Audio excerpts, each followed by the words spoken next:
Number 84.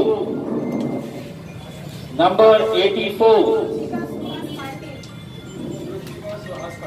देखिए, ये केंद्रीय विद्यालय के एडमिशन के ताल्लुक से एक चीज़ समझ में आई है कि बहुत सारे पेरेंट्स की ख्वाहिश होती है कि उनका एडमिशन केंद्रीय विद्यालय के अंदर होना चाहिए।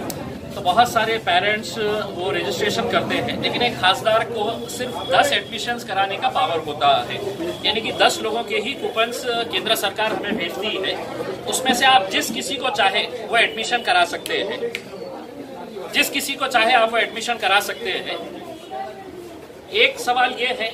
कि बहुत गरीब के लोग जो होते हैं वो ये समझते हैं कि चलिए भाई मैंने तो दिया हुआ, मेरा एडमिशन हो जाएगा करके।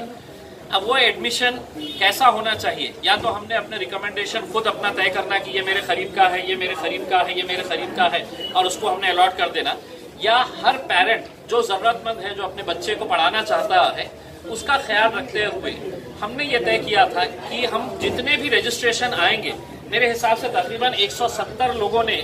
इसका रजिस्ट्रेशन कराया था हमारे पास, सिर्फ महज 10 सीटों के लिए। तो वो 170 सीटों को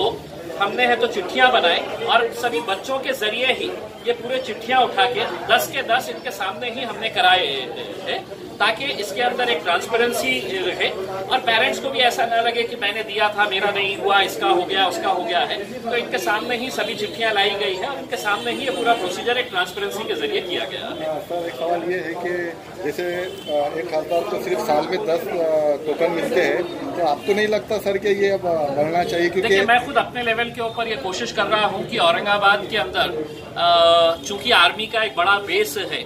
और पहली प्राथमिकता जो होती है वो डिफेंस के बच्चों को दी जाती है, सिविलियंस का बहुत कम कोटा होता है। अब इतने बड़े जिले के अंदर आप सिर्फ अगर 10 बच्चों को अगर अपना सिविलियन कोटे के अंदर से देते हैं तो बहुत सारे लोगों की जो ख्वाहिशें होती है वहां पे पढ़ाने की वो पूरी नहीं हो पाती है। इसलिए मैंने केंद्र सरकार को लिखित के अंदर दिया हूं कि औरंगाबाद को एक और केंद्रीय विद्यालय सैंक्शन किया जाए और उसके लिए मैं पूरी कोशिश करूंगा। एक आखिरी सवाल सर, अभी सितंबर से स्कूल खोलने के लिए जिला परिषद की तरफ से घोषणा हो चुकी है, तो जो लोग लॉकडाउन में कारोबार जिनके बंद थे तो स्कूल अब फीस की मांग कर रहा है सर, तो आप फीस माफ करवाने के लिए महाराष्ट्र सरकार देखिए, मैंने ऑलरेडी है तो राज्य सरकार की मीटिंग के अंदर ये बात पुटअप करी थी कि बहुत सारे स्कूल्स और कॉलेजेस का ये मसला आ रहा है कि जो 4 महीने स्कूल नहीं थे, बसेस नहीं चल रही थी,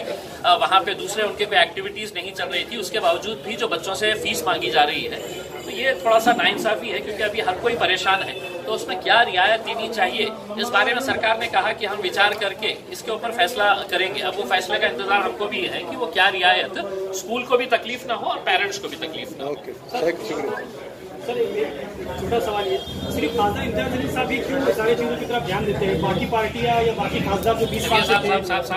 साहब आप उनसे पूछिएगा, मेरा काम मैं जानूं, उनका काम वो जाने।